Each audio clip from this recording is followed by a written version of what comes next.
हाय friends, मी Mayuri Jadhav, Mayuri's food and travel ह्या चॅनलमध्ये आपलं स्वागत आहे। आज आपण बनवतोय झटपट नाश्ता, मुगाचे धिरडे। तर ही आहे सामग्री। रात्रभर मी 1 वाटी मूग घेतले होते, ते रात्रभर सोक करून घेतले। बेसन पीठ, हळद, कढीपत्ता, मीठ, मिरची आणि लसूण।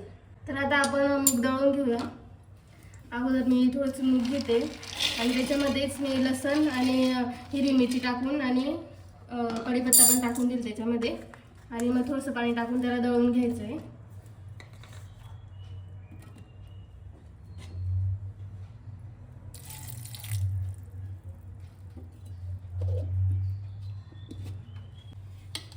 आता आपले मूग दळून झाले, तुम्ही बघू शकता। अशी पेस्ट करायची आपल्याला, एकदम फाईन दळायचं आहे।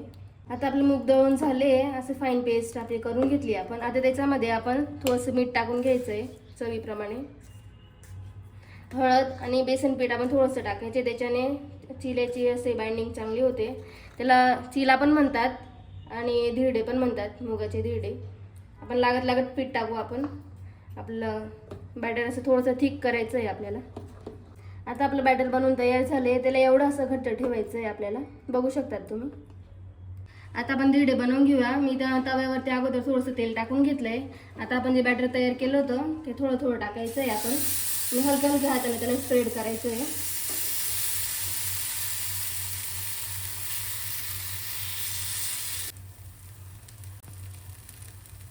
आता तो थोडा शिजून गेलाय, आपण त्याला पलटून घेऊया।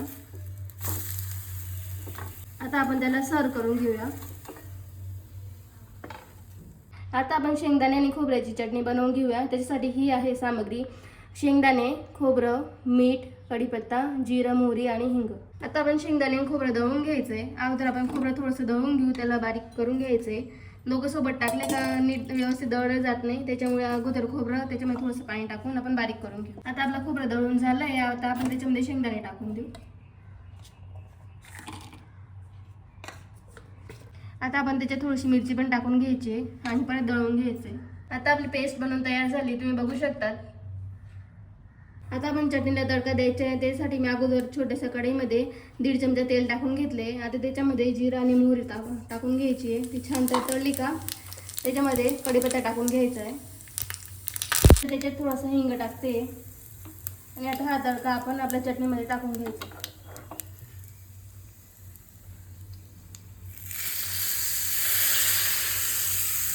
आता आपण चटणीमध्ये चवीप्रमाणे मीठ टाकून घ्यायचंय आणि त्याला मिक्स करून घ्यायचंय, आणि आपली अशी भन्नाट अशी चटणी बनवून तयार झाली, तुम्ही बघू शकता।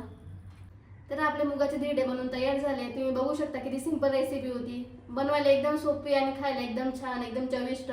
तुम्ही पण तुमच्या घरी नक्की करून बघा, आणि मयुरीज फूड अँड ट्रॅव्हल या चॅनल लाईक, शेअर, सबस्क्राईब करायला विसरू नका। आणि कमेंटमध्ये मला नक्की सांगा की मुगाचे धिरडे तुम्हाला कसे वाटले। Thank you, bye.